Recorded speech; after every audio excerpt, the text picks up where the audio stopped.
We have all heard about propaganda, but do we actually know what it means? The word propaganda refers to information, especially false information, that a government or organization spreads in order to influence people's opinions and beliefs, that is, to manipulate. But why do people do that? We asked a number of people to find out what they're thinking. Propaganda is used as a marketing technique to advertise certain things. People use propaganda when they are seeking power and trying to convert people to their cause, whatever that cause is. Maybe to get people to think about what political party they are in favor for, to kind of pass laws that they think are fit. The word originates in Latin, simply meaning spreading or extending, a form of the verb propagare.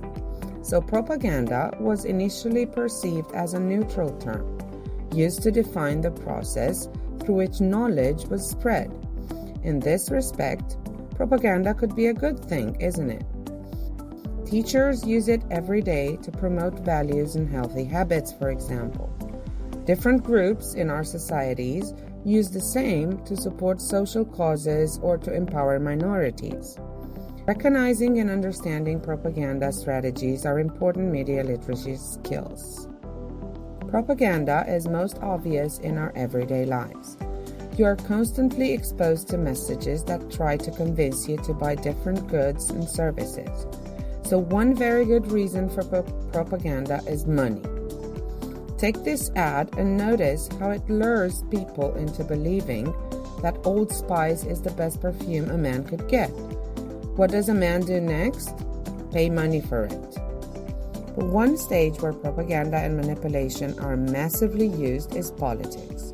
Power is sweet and everybody wants a piece of a pie. The most obvious examples of that would be posters showing smiling politicians or television ads about heaven on earth brought about by our vote for one or the other party. It's not just a national form of propaganda anymore, but now it's political groups or individuals who are using disinformation essentially to both mobilize a group of people as well as to make money. Propaganda also refers to the systematic propagation of religious ideas or behavior.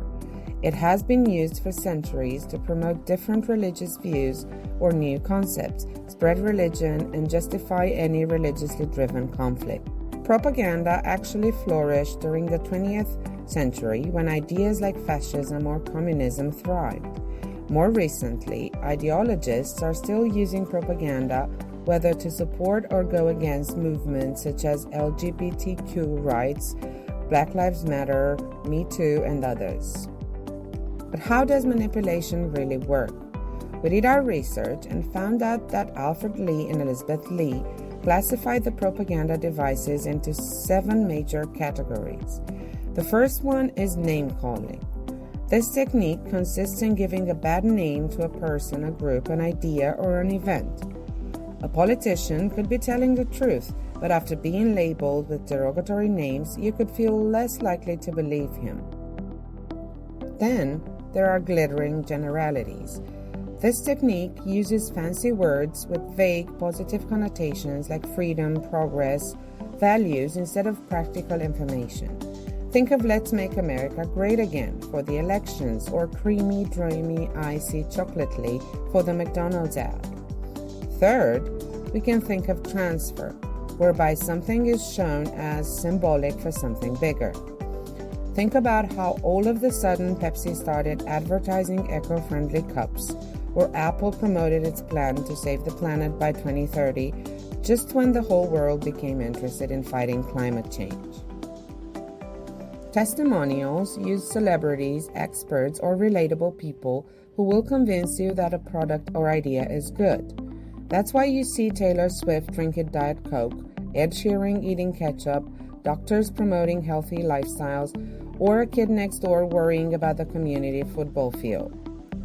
Another technique is plain folk, and is used extensively by politicians. They might be sponsored by powerful and wealthy organizations, but they know you might be more likely to believe the message if you hear it from an ordinary guy. So they try to seem as if they're just like others, sharing virtues and vices. So why not vote for someone who's just like you? Next, card stacking. Now, this technique is perhaps most widely used.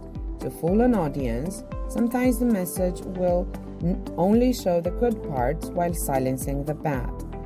It is what companies usually do to give half-truths and make their products appear better than they actually are.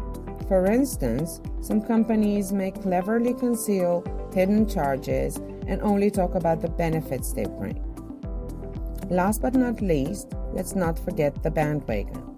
Its purpose is to make you think you're in the minority, and if you disagree, you're encouraged to get on board. Everybody else is doing it, or at least it seems that way. So what are the key points to remember from all this? First, propaganda can be used for good, but mostly bad purposes. Second, there are many purposes for which people manipulate others. Third, there are also many techniques through which propaganda is carried out that you should be aware of.